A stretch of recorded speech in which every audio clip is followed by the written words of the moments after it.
नमस्कार। सेठ मुरलीधर मानसिंह का राजकीय कन्या महाविद्यालय भीलवाड़ा में मेरे अपने व्यक्तिगत YouTube चैनल पर आप सभी छात्राओं का स्वागत करती हूँ, वेलकम करती हूँ। मैं डॉक्टर सीमा गौड़, पोषण विशेषज्ञ, आज आपको मानव मिति परीक्षणों के बारे में पढ़ाऊंगी।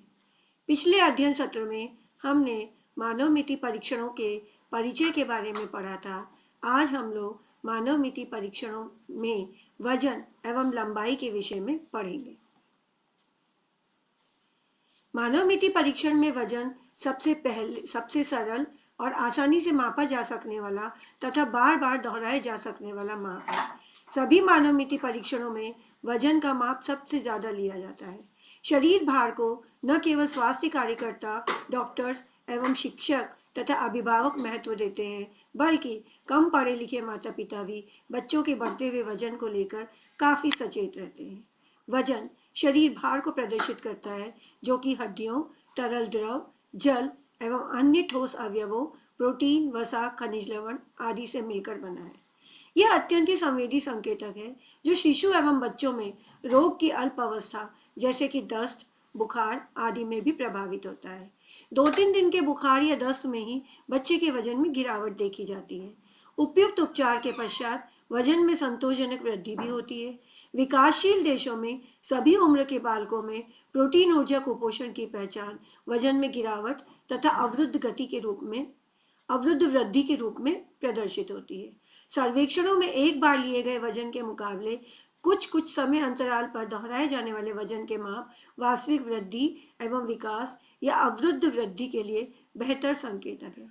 वृद्धि निगरानी के उद्देश्य से बच्चों के वजन का माप समय समय पर दोहराया जाता है तथा यह कार्य बाल कल्याण केंद्रों, विद्यालयों, आंगनवाड़ी केंद्रों या दीर्घकालीन अध्ययनों के दौरान किया जाता है। व्यक्ति का भार उसकी लंबाई, शरीर के आकार, चर्बी के जमाव, हड्डियों एवं मांसपेशियों का मिला जुला स्वरूप है। कभी कभी शरीर भार विविध बीमारियों जैसे कि यकृत के आकार में बढ़ोतरी होना, जिसे हम हिपेटोमेगोली कहते हैं, तिल्ली के आकार में वृद्धि, स्प्लीनोमेगेली, शरीर की गुहाओं में पानी का जमाव, एसाइड्स तथा सूजन आदि के कारण भी बढ़ जाता है। इसे पैथोजेनिक वजन कहते हैं। पैथोलॉजिकल वजन को चिकित्सक हाथ के स्पर्श से पहचान लेते हैं तथा वजन के माप का मूल्यांकन करते समय पैथोलॉजिकल वजन शरीर के आकार, प्रकार, लंबाई, चर्बी इत्यादि का भी ध्यान रखना चाहिए। वजन को मापने के लिए प्रयुक्त विभिन्न तुलाएं जो है, जैसे कि स्प्रिंग तुला है, जो कि जिसमें एक लोहे की स्प्रिंग लगी हुई होती है, लीवर तुला, डिजिटल तुला, यूनिसेफ तुला और बच्चों के लिए झूला। एक एक करके हम इनके बारे में पढ़ेंगे। ये देखिए, ये एक स्प्रिंग तुला का चित्र आपको दिखाया गया है, जिसमें ये मेजरमेंट्स लिखे हुए हैं। ये मिनिमम आधा किलो वजन को एक्यूरेसी से नापती है। ये तुला छोटी होती है, आसानी से एक स्थान से दूसरे स्थान पर ले जा सकते हैं और न्यूनतम 500 ग्राम यानी कि आधा किलो वजन तोल सकती है। लेकिन इस तुला की स्प्रिंग में खिंचाव हो जाने पर यह तुला बेकार हो जाती है और ग्रीष्म ऋतु में लोहे की बनी इस स्प्रिंग में प्रसरण शीघ्र ही हो जाता है। अतः इस तुला से लिया गया वजन विश्वसनीय तथा शुद्ध नहीं कहा जा सकता। छोटे बच्चों का वजन, जो कि कम से कम 100 ग्राम के अंतराल पर मापना होता है, उनके लिए भी यह तुला उपयुक्त नहीं है। जब भी आप सर्वेक्षण क्षेत्र में जाएं, तो जाने से पूर्व प्रतिदिन इसकी शुद्धता यानी कि ये ठीक वजन नाप रही है कि नहीं तथा विश्वसनीयता की जांच अवश्य कर लें। विश्वसनीयता से यहाँ हमारा अभिप्राय ये है कि यदि आप 2 या 3 बार भी वजन लें, तो ये वजन हर बार सेम इकाई में नापे, कम या ज्यादा नहीं। और शुद्धता से अभिप्राय ये है कि यदि आपका वजन 20.5 किलोग्राम है, तो इस तुला के द्वारा वजन 20.5 किलोग्राम ही दिखाया जाए। ये देखिए, एक लीवर तुला का चित्र है, जिसमें एक प्लेटफॉर्म बना हुआ होता है, उस पर एक छड़ है और छड़ से जुड़ा हुआ एक सिस्टम है जिसमें लीवर्स लगे हुए हैं, और इन लीवर्स को जब आप एक स्थान से दूसरे स्थान पर खिसकाते हैं तो वजन दिखाई देता है। और ये जो पॉइंट आप देख रहे हैं, ये फिक्स सेंटर में रहना चाहिए जब आपको वजन का माप दिखाई देता है। और ये जो स्केल दिखाई दे रहा है, इस पे आप वजन पढ़ सकते हैं और यहाँ से हम इन लीवर्स को आगे पीछे एडजस्ट करते हैं। लीवर तुला में लीवर पर लगी किनारे वाली चाकू की सहायता से वजन तोला जाता है। ये एक तरह से किनारे वाला चाकू है। इस प्रकार की तुला में एक प्लेटफॉर्म होता है। प्लेटफॉर्म की परिधि पर मध्य में प्लेटफॉर्म की परिधि पर मध्य में एक लंबवत छड़ जो आपको दिखाई दे रही है, विविध वजन 0 से अधिकतम किलोग्राम पर अंकित होते हैं। उपयुक्त देखभाल एवं उपयोग से इस प्रकार की तुला से काफी शुद्ध वजन प्राप्त होता है। लीवर तुला द्वारा न्यूनतम 100 ग्राम वजन भी माप सकते हैं। प्लेटफॉर्म की उपस्थिति तथा लोहे की बनी हुई होने के कारण यह तुला वजन एवं आकार में भारी और बड़ी होती है। क्षेत्रीय सर्वेक्षणों के दौरान जब इसको आप बार बार क्षेत्र में ले जाते हैं तो ये पोर्टेबल नहीं होती।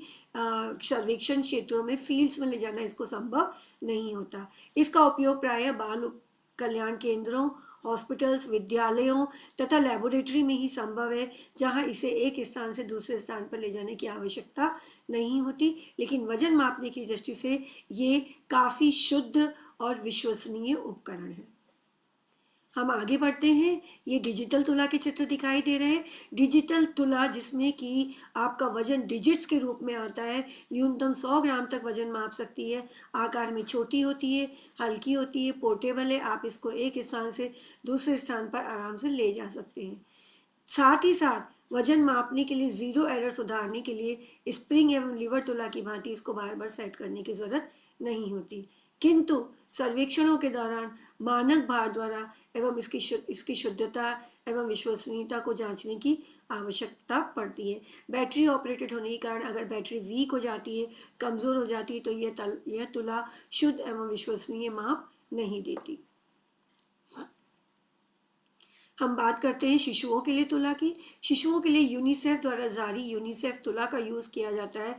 नवजात शिशु तथा बैठ पाने वाले शिशुओं के लिए लीवर आधारित मानक तुला यूनिसेफ द्वारा उपलब्ध करवाई गई है। यह न्यूनतम 100 ग्राम तक वजन को नाप सकती है। अस्पतालों में शिशुओं का वजन नापने के लिए इस तुला का उपयोग किया जाता है। और आप अगर कभी हॉस्पिटल गए होंगे तो आपने ऐसे छोटे छोटे बैलेंस देखे भी होंगे, जिन पर छोटे बच्चों को लिटा कर या बिठा कर वजन लिया जाता है। यह तुला लीवर आधारित होने के कारण वजन में भारी होती है। और अगर एक स्थान से दूसरे स्थान पर स्थानांतरण के दौरान जब हम इसको लेके जाते हैं तो रोड्स पर लगने वाले झटकों के कारण इसके जो बोल्ट होते हैं, नट बोल्ट वगैरह होते हैं, जोड़ होते हैं, वो अव्यवस्थित हो जाते हैं और ये पूर्णतः शुद्ध माप नहीं ले पाती। अतः जब इस प्रकार की तुला को आप इस स्थान से दूसरे स्थान पर लेकर जाएं तो लॉक डिवाइस के द्वारा हिलने डुलने वाले हिस्सों को व्यवस्थित कर लें। साथ ही सर्वेक्षण क्षेत्रों में जाने के पश्चात माप लेने से पूर्व इसकी शुद्धता एवं विश्वसनीयता की जांच भी कर लें। बच्चों के लिए झूला। बूचर्स स्टील यार्ड, जिसे बच्चों का झूला भी कहते हैं, लीवर आधारित तुला होती है। ये एक साधारण सी सस्ती एवं पुरातन यानी कि पुराने समय से काम में ली जाने वाली तुला है, जिसको क्षेत्रीय सर्वेक्षणों में ले जाना सुगम है। यह झूला लगभग 20 किलोग्राम तक का वजन तोल सकती है और इस झूले के द्वारा शिशुओं का न्यूनतम वजन 100 ग्राम तक तोला जा सकता है। इस तुला को किसी भी पेड़ की शाखा या छत की बीम से लटका दिया जाता है और शिशु को कपड़े की झोली में बिठाकर लीवर पर वजन का माप ले लेते हैं। ये प्रायः उन शिशुओं के लिए काम में ली जाती है जो बहुत ज़्यादा एक्टिव होते हैं और हिलते डुलते हैं, जिसके कारण वजन का माप लेना या एक्यूरेट वजन का माप लेना संभव नहीं होता। किंतु इसकी लिमिटेशन यही है कि ये 20 किलोग्राम तक का वजन ही तोल सकती है। इससे अधिक वजन को तोलने के लिए हमें अन्य प्रकार की तुलाओं का उपयोग करना पड़ता है। ये देखिए, ये 2-3 चित्र आपको झूलों का दिखाई दे रहा है। ये स्प्रिंग का बना हुआ इसका मानक स्केल है, जिसके साथ हुक के साथ एक थैली नुमा या संरचना लटका दी जाती है, जिस झोली में, थैली में बच्चे को आप बिठा देते हैं। बच्चा आप अगर इस स्थिति में हाथ पैर भी चलाएगा तो भी उसके वजन पर कोई प्रभाव नहीं पड़ेगा। ये हुक का चित्र दिखाया है। इसी प्रकार इस हुक से जुड़ी हुई एक टोकरी टाइप है और ये भी इसी तरह का एक हुक है। वजन मापने की तकनीक। वजन मापने के लिए सबसे पहले तो तुला शुद्ध हो और विश्वसनीय हो। तुला की शुद्धता एवं विश्वसनीयता की जांच बीच बीच में मानक भारों के उपयोग से ली जाती है। शिशुओं तथा छोटे बच्चों को यथासंभव नग्न अवस्था या न्यूनतम एवं हल्के वस्त्रों में तोलना चाहिए। वजन लेते समय व्यक्ति ने जूते या चप्पल नहीं पहने हुए हों। वजन के दौरान व्यक्ति ने हल्के फुल्के या न्यूनतम वस्त्र पहने हों। व्यक्ति प्लेटफॉर्म या तुला पर चाहे स्प्रिंग तुला हो, डिजिटल तुला हो या प्लेटफॉर्म तुला हो, सभी प्रकार के तुला पर दोनों टांगों पर समान भार रखते हुए सीधा खड़ा हो। वह टेढ़ा मेढ़ा, दीवार से सटकर या किसी वस्तु का सहारा लेकर नहीं खड़ा हो, ना ही झुका हुआ खड़ा हो। वजन लेने के लिए उपयुक्त समय सुबह सुबह दैनिक क्रियाकलापों से निवृत्त होने के पश्चात है। अन्य समय पर वजन लेने की स्थिति में ध्यान रखें कि उसे भोजन किए हुए कम से कम 3-4 घंटे व्यतीत हो चुके हों। वजन लेने से 10-15 मिनट पूर्व उसने कोई भी पेय पदार्थ नहीं पी रखा हो तथा वजन लेने से पूर्व या यथासंभव मूत्र भी उत्सर्जित कर चुका हो। अत्यधिक हिलने डुलने व सक्रिय बच्चों का वजन लेने के लिए हमें माँ की मदद लेनी पड़ती है, क्योंकि सक्रिय बच्चों का वजन लेने के लिए पहले माँ अपने बालक को गोद में लेकर वजन कराती है, फिर माँ का वजन शिशु के बिना अकेले लिया जाता है। अब पहले लिए गए वजन में से यानी कि माँ के साथ जब शिशु का वजन लिया था, उसमें से केवल माँ के वजन के माप को घटाकर शिशु का वजन निकाल लेते हैं। इस पूरी प्रक्रिया में एक माप के लिए 2 बार वजन लेना पड़ता है, अतः गलती यानी कि एरर्स की संभावनाएं बढ़ जाती हैं। ये देखिए, ये तो वजन लेने की टेक्निक में आप देखिए बच्चे को सीधा खड़ा बताया गया है, बिल्कुल स्टैंडिंग स्ट्रेचर पोजीशन है उसकी, न्यूनतम वस्त्र उसने पहन रखे हैं, नंगे पैर है और किसी भी प्रकार का शरीर पर वूलन या कोई ओढ़ा हुआ नहीं है। यही जब छोटा बच्चा है जो कि अपने आप सीधा खड़ा नहीं हो सकता, पेरेंट्स उसको अपने पैरों पर लेकर सीधे खड़े हुए हैं और इस प्रकार से इसी तरह से इस चित्र में माँ अपने बच्चे को गोद में लेकर वजन लेने के लिए खड़ी है और यहाँ बैलेंस के ऊपर स्टैंडिंग पोस्चर बताया गया कि किस प्रकार दोनों पैरों को सीधा रख के एड़ियों को मिलाकर बीच में थोड़ा सा गैप करते हुए सीधा खड़ा हुआ जाता है। वजन लेने की तकनीक के भिन्न भिन्न चित्र इसमें दिखाए गए हैं स्लाइड में। हम बात करते हैं लंबाई की। व्यक्ति की लंबाई उसकी टांगें, श्रोणी, मेरुदंड तथा खोपड़ी की लंबाई का कुल योग होता है। शरीर अनुपात के विस्तृत अध्ययनों के लिए सभी मापों को अलग अलग भी मापा जाता है। लंबाई मापने के 3 स्वरूप है। पहला है स्टैंडिंग हाइट यानी कि खड़े होकर ऊंचाई, दूसरा सिटिंग हाइट यानी कि बैठकर ऊंचाई और तीसरा कमर से लेकर पैर तक की ऊंचाई यानी कि लेग हाइट या क्रिस्टल हाइट। सामान्यतः कंकाल के अन्य हिस्सों के मुकाबले जांघ की हड्डी यानी कि फीमर तीव्र गति से वृद्धि करती है, अतः कमर से लेकर पैर तक की ऊंचाई बढ़ते बच्चों में अपर्याप्त पोषण को नापने के लिए संवेदी संकेतक है। यानी कि ये जो आपको कमर से पैर तक की ऊंचाई बताया, लेग हाइट या क्रिस्टल हाइट है, ये बढ़ते हुए बच्चों में पोषण स्तर को नापने के लिए संवेदी संकेतक के रूप में काम आता है। और हम लोग सामान्यतः स्टैंडिंग हाइट या खड़े होकर ऊंचाई को नापते हैं। क्षेत्रीय सर्वेक्षणों के दौरान प्रायः कुल लंबाई ही मापी जाती है। व्यक्ति की लंबाई आनुवांशिक तथा वातावरणीय दोनों कारकों से प्रभावित होती है। अधिकतम लंबाई तो आनुवांशिक कारकों से निश्चित होती है, किंतु वातावरणीय कारक एवं पोषण तथा लंबे समय तक चलने वाली बीमारियां आनुवांशिक वृद्धि में अवरोध पैदा कर सकती हैं। अपर्याप्त भोजन तथा संक्रमण के कारण कोशिकीय एवं ऊतकीय स्तर पर पोषक तत्वों की उपलब्धता में कमी आती है और इस कमी के प्रभाव लंबाई में अवरोध के रूप में दिखाई देते हैं। भूखमरी की अवस्था में लंबाई में होने वाली वृद्धि दर में गिरावट आती है और व्यक्ति बौना तथा छोटे कद का रह जाता है। अतः बौनापन लंबे समय तक चलने वाली भोजन अपर्याप्तता यानी कि क्रॉनिक फूड डेफिशिएंसी या क्रॉनिक एनर्जी डेफिशिएंसी का परिणाम है। जन्म के समय तो शिशु की लंबाई सामान्य होती है, किंतु शैशवावस्था तथा पूर्व बाल्यावस्था में दीर्घ काल तक अपर्याप्त पोषण या बीमारी के कारण लंबाई में वृद्धि अवरुद्ध हो जाती है और इसी कारण गरीब समुदायों में शिशुओं में बौनापन 10% तक, तो 2 से 3 वर्ष के बीच 20 से 70% तक बच्चे बौने रह जाते हैं। इसी कारण लंबाई को दीर्घकालीन कुपोषण का संकेतक माना जाता है, वहीं वजन को तात्कालिक कुपोषण का संकेतक माना जाता है। ये आप देखिए लंबाई मापने के लिए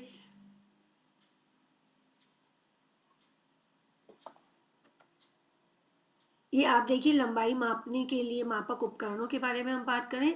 बड़े बच्चों तथा वयस्कों की ऊंचाई प्रायः लंबवत मापक चर वर्टिकल मेजरिंग रॉड या स्थिर पैमाने या दीवार के सहारे खड़े होकर फीते से मापी जाती है और शिशु जो कि ठीक से सीधे खड़े नहीं रह पाते, उनकी लंबाई सिर से लेकर तलवे तक, जिसको क्राउन हील लेंथ भी कहते हैं, मापने के लिए लकड़ी से बने इन्फेंटोमीटर का उपयोग किया जाता है।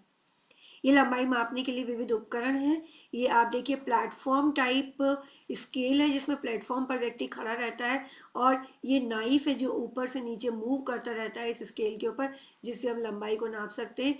यही दूसरे चित्र में एक स्केल के चाकू का, नाइफ का चित्र दिखाया है, जिसको हम ऊपर नीचे करके ये बीच में जो चाकू की हॉरिजॉन्टल लाइन पे तीर के निशान दिखाए हुए हैं, जिससे आप लंबाई को एक्यूरेट नाप सकते हैं। ये तीसरा चित्र एंथ्रोपोमेट्रिक रोड के विभिन्न हिस्सों का बताया है, जिसमें ये चक्कू है और ये 3 या 4 छड़ें हैं जो एक में एक लंबाई के हिसाब से ABCD व्यवस्थित की जाती है। मान लीजिए ये सबसे नीचे वाली छड़ है तो इसके ऊपर D लिखा होगा, यहाँ C, वहीं दूसरी छड़ पे C, B, A और 0, और ये आखिरी का छड़ होता है जिसमें एक के अंदर एक छड़ों को व्यवस्थित करते हुए नाइफ को फिक्स कर दिया जाता है और मेजरमेंट लिए जाते हैं। ये अभी अभी मैंने बात कही थी, बहुत अधिक हिलने डुलने वाले या शिशुओं के लिए लकड़ी के बने इन्फेंटोमीटर का उपयोग किया जाता है, जिसके दोनों पट्टों के बीच शिशु को व्यवस्थित करके उसकी लंबाई नापी जाती है। लंबाई नापने के लिए बच्चों या वयस्क जिसकी लंबाई लेनी हो, सबसे पहले उसके जूते चप्पल उतारकर नंगे पैर समतल जमीन पर, समतल दीवार या पैमाने के सहारे सीधा खड़ा करें। सिर पर यदि जूड़ा, चोटी, हेयर क्लिप, टोपी इत्यादि लगे हुए हो तो उसे हटा दें। ध्यान रखिए कि वयस्क या बालक कमर या सिर झुकाकर या एक पैर पर जोर देकर खड़ा नहीं हो। व्यक्ति की हड्डियां, कूल्हे, एड़ियां, कूल्हे, पीठ, कंधे तथा सिर दीवार, पैमाने या मापक छड़ को सीधे छूते हुए हों। बच्चे या वयस्क की एड़ियां जुड़ी हुई हों तथा पंजे 45 डिग्री का कोण बनाते हों। सर्वेक्षण करता बालक के बाईं तरफ खड़ा होकर बाएं हाथ से उसके चेहरे व सिर को सीधा रखे और दाएं हाथ से स्थिर पैमाने या छड़ के ऊपरी हिस्से को धीरे धीरे नीचे लाते हुए सिर से हल्के हाथ से दब छुआए। हल्के हाथ से सिर के बालों की मोटाई का प्रभाव कम हो जाता है। अब पैमाने या छड़ पर अंकित लंबाई सेंटीमीटर में पढ़कर अंकित करें। यदि दीवार के सहारे लंबाई में दीवार पर निशान बनाए गए हों तो लंबाई पता करने के लिए जमीन एवं निशान के बीच तक की दूरी को माप लें। ये आप देखिए 3 चित्र दिखा। हाइट स्ट्रेचर अभी अभी आपको बताया था कि एड़ी, कूल्हे, कमर और सिर सभी बिल्कुल स्ट्रेट दीवार या पैमाने के सहारे सीधे खड़े होना चाहिए, और चाकू को सिर पर जस्ट छुआते हुए हल्के हाथ से दबाव बनाना है। ये देखिए स्टैंडिंग हाइट लेते हुए व्यक्ति खड़ा है। आपने ध्यान दिया होगा कि ये व्यक्ति जब माप ले रहा है तो इसकी हाइट कम होने के कारण ये थोड़ी ऊंचाई पे खड़ा है, जिससे कि इसको अपने सिर को ऊंचा करके हाइट नहीं नापनी पड़े और ये आई लेवल पर हाइट को नाप सके। ये पैरों की स्थिति देखिए, दोनों एड़ियां मिली हुई है, पंजों के बीच 45 डिग्री का कोण है। यही तीसरे चित्र में सिटिंग हाइट ली जा रही है, जिसमें कि सिर से लेकर कमर तक की लंबाई नापी जाती है। शिशुओं की लंबाई को नापने के लिए उसे इन्फेंटोमीटर की समतल जगह पर लिटा दिया जाता है। शिशु को लिटाते समय ध्यान रखें कि इन्फेंटोमीटर पर उसका सिर स्थिर पट्टे की तरफ रहे और धीरे से एक हाथ से सिर व मुंह को इस प्रकार स्थिर करें कि शिशु की आंखें ऊपर छत की तरफ रहें। दूसरे हाथ से घुटनों को हल्का सा दबाकर टांगे सीधी करते हुए पैरों को सीधा करें ताकि एड़ी एवं तलवा एक सीध में रहे। अब हिलने वाले पट्टे को शिशु के पैरों की तरफ खिसकाएं जब तक कि शिशु के तलवे पट्टे को छू न लें। शिशु को हटाकर इन्फेंटोमीटर पर शिशु की लंबाई 0.1 सेंटीमीटर की शुद्धता तक पढ़ें। ये 2 चित्र दिखाए हैं जिसमें आप देखिए स्ट्रेट पट्टा है जहां पर शिशु का सिर रखा गया है, और ये मूवेबल पट्टा है जिसको आप मूव कर सकते हैं। इस पे पैर टिकाए गए हैं। सिर और पैर दोनों ही पट्टे के सहारे 90 डिग्री के एंगल पर रखे हैं। एक हाथ से बच्चे के सिर को सीधा पकड़ना है और दूसरे हाथ से घुटनों को हल्का सा दबाते हुए पैरों के तलुओं को मूवेबल पट्टे से चिपकाना है और शिशु को निकालकर लंबाई को सेंटीमीटर में नापनी है। इन्फेंटोमीटर नहीं हो तो शिशु की लंबाई कैसे मापेंगे? इन्फेंटोमीटर नहीं होने पर शिशु को समतल जमीन पर इस प्रकार लिटाएं कि उसका सिर दीवार को छुए और पैर दूसरी तरफ हो। धीरे से एक हाथ से सिर व मुंह को उसी प्रकार स्थिर रखें कि शिशु की आंखें छत की तरफ रहें, जैसा कि आप इन्फेंटोमीटर में करते हैं। दूसरे हाथ से घुटनों को हल्का सा दबाकर टांगे सीधी करके पैरों को सीधा करें ताकि एड़ी व तलवे एक सीध में रहें। एक सख्त गत्ते को पैर की एड़ी व तलवे से छुआएं तथा इस स्थान का जमीन पर सावधानी से निशान बना लें। शिशु को हटाकर दीवार से निशान तक की दूरी फाइबर ग्लास से बने संकरे फीते से न्यूनतम 0.1 सेंटीमीटर की शुद्धता से मापें एवं अंकित करें। वयस्क एवं शिशु की लंबाई के माप को 3 बार अंकित करें तो तीनों मापों के औसत माप को अंतिम या फाइनल माप के रूप में सुनिश्चित करें। लंबाई के इन मापों को स्थानीय मानक या राष्ट्रीय स्वास्थ्य सांख्यिकी केंद्र national health statistics centre NCHS के मानकों से तुलना कर पोषण स्तर को ज्ञात करें। मुझे आशा है कि आज आपको ये वीडियो लेक्चर अच्छी तरह से समझ में आ गया होगा। अगले अध्ययन सत्रों में हम सिर, छाती व ऊपरी भुजाओं के घेरे के माप और त्वचा वलन की मोटाई के बारे में अध्ययन करेंगे। धन्यवाद।